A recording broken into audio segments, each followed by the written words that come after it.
G'day guys, welcome back to In My Shed. I'm BC. A bit of a story on shaper operation and shaper tooling. I had a few comments during the week that sort of led me to believe I need more explanation on what we did with this quick video on tool bits last week. And I'll show you a little bit on the geometry just in case I break the bloody tool and why it is so simple and so effective. And then we'll do a bit of an experiment. We'll run it down to 1.5 times the depth of cut and then twice the depth of cut and see how it performs at doing that sort of hard work. It's been a very, very good tool bit to date. That's been running for probably half an hour cutting time without being sharpened, and I'm quite pleased with that. So without too much chapping, I'll get back behind the camera, zoom you in, and I'll give you a bit of a rundown on the tool if I can get it in focus. Do the cuts, and after that we'll pull the tool bit out and have a decent look. Okay, zoom you in soon.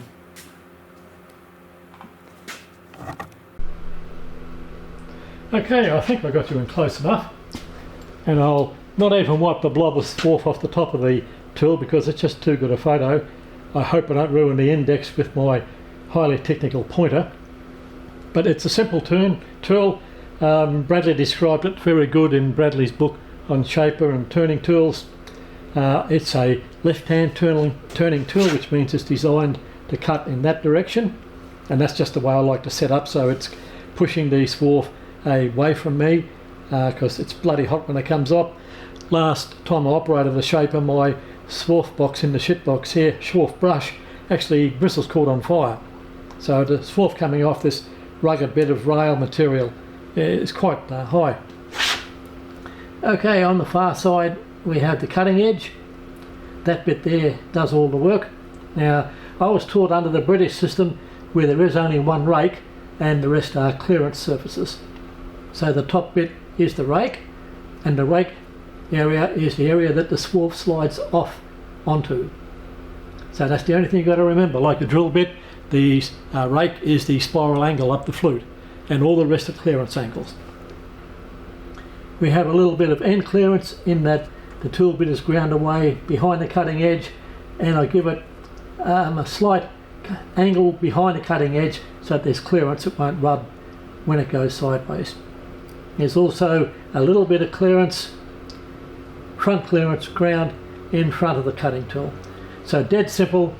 Poor old thing only gets 3 to 5 degrees clearance anywhere, and there's good sense behind that because that means the included angle of the cutting edge is maintained as obtuse as possible, or the broadest angle, giving a lot of support to the cutting edge. So you've got to keep that in mind. This is an intermittent operation, although when we get to run the shaper, you'll see that the tool glides into the work because the work is angled up, and that has the same effect as chamfering the edge of the block so that the tool doesn't get such an abrupt start. So I'll try to wipe its nose to give you a better look. I think I've got a dirty rag over here. But it's one of the simplest tools to grind. I suggest you get good at it because multi-tooth tools are just simple tools with more than one tooth. That's the only thing you've got to remember about them. Ah yes, that still shows up quite good. Okay, well I'll stop talking now, set the shaper up for a cut, bring you back in, and we'll see if it'll take a little bit more punishment than last time. Bye for now. Okay, here we go. We'll throw the clutch in and let's see if it'll do the cut or bust the tool.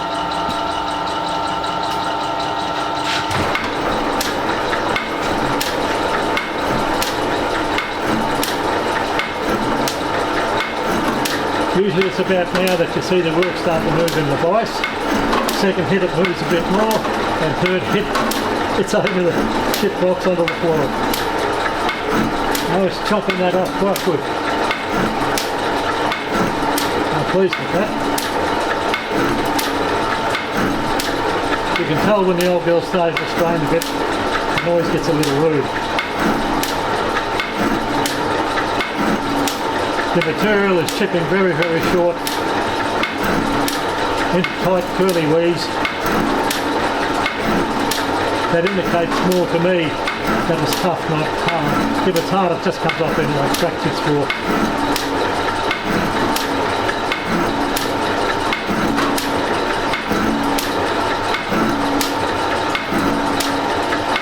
Okay, it's doing quite good. Before I started up in this operation, I shortened the stroke up just a little bit, and I'll clue you up on that. That reduces the surface feet per minute that the tool operates on. And I also repositioned it a little bit, and I did cheat again. I gave the tool just a couple of wipes and the 20 grit honing stick, but no regrind. I've got to be fair to the tool and give it a decent chance to do the demo and get some life out of it.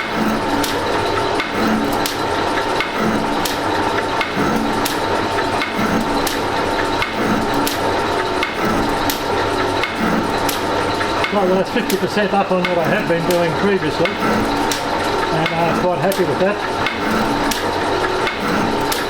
I'm not going to put my finger in and check the surface finish. This old bugger is just not forgiving. Just for a bit of info, the oil pressure came back up again straight away as soon as I engaged the clutch, so I'm happy with the previous work.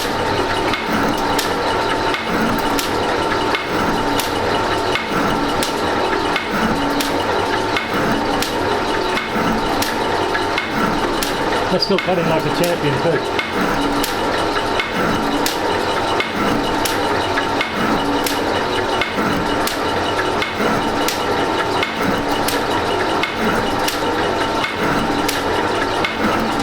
Nearly time for a deeper cut.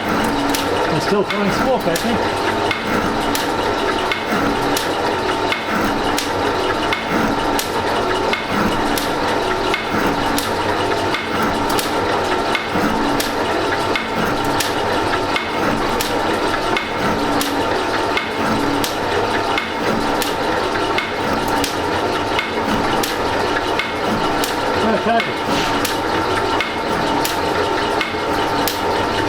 That passes over.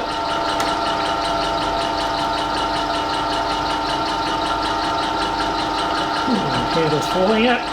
Don't want that. So we'll go for 2 mil this time.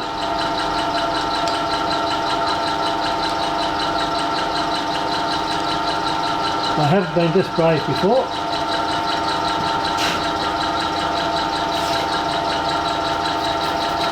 Quite a generous wipe of the goo.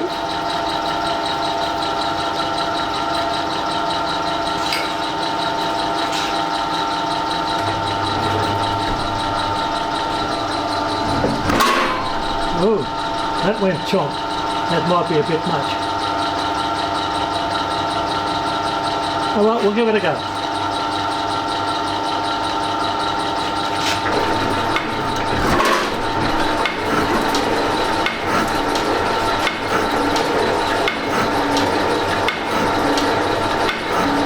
Looked like I hadn't retracted it quite far enough.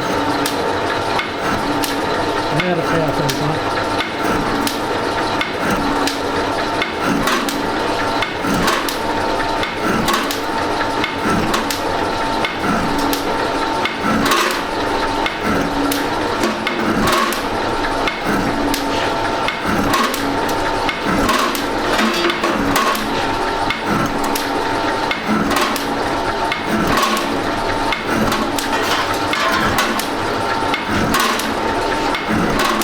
Well, I was taking that good chip.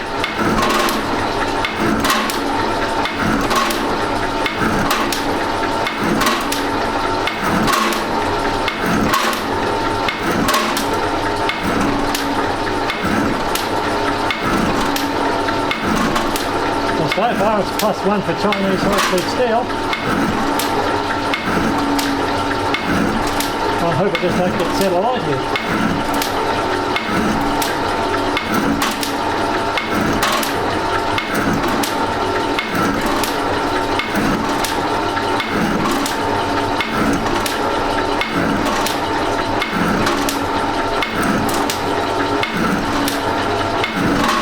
And surprisingly, the finish of the cut surface is not degraded.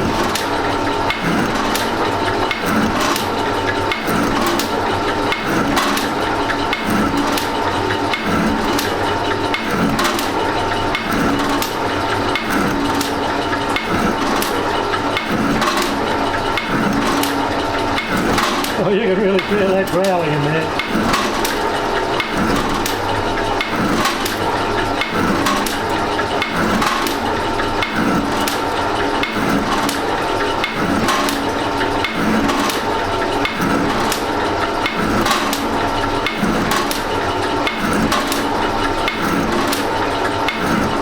think one thing that helps it survive is the soft part, the angled material, the material being angled upwards.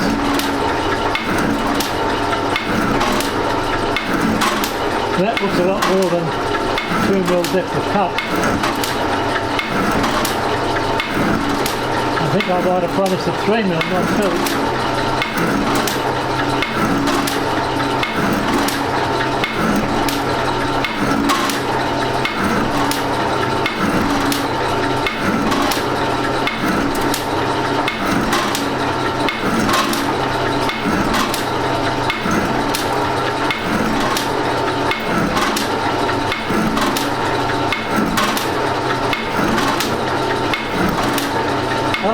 We're across the workpiece.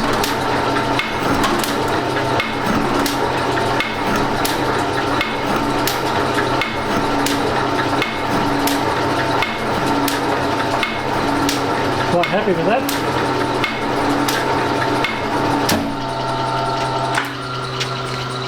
Okay.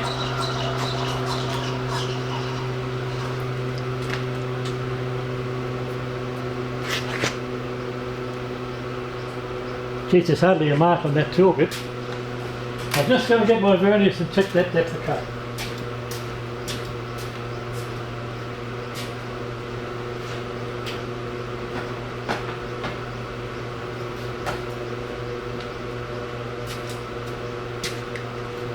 Because I don't think I set that right.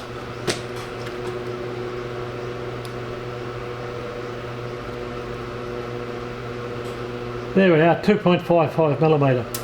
Well, M35 tool bit versus the rail. I think the tool bit's won.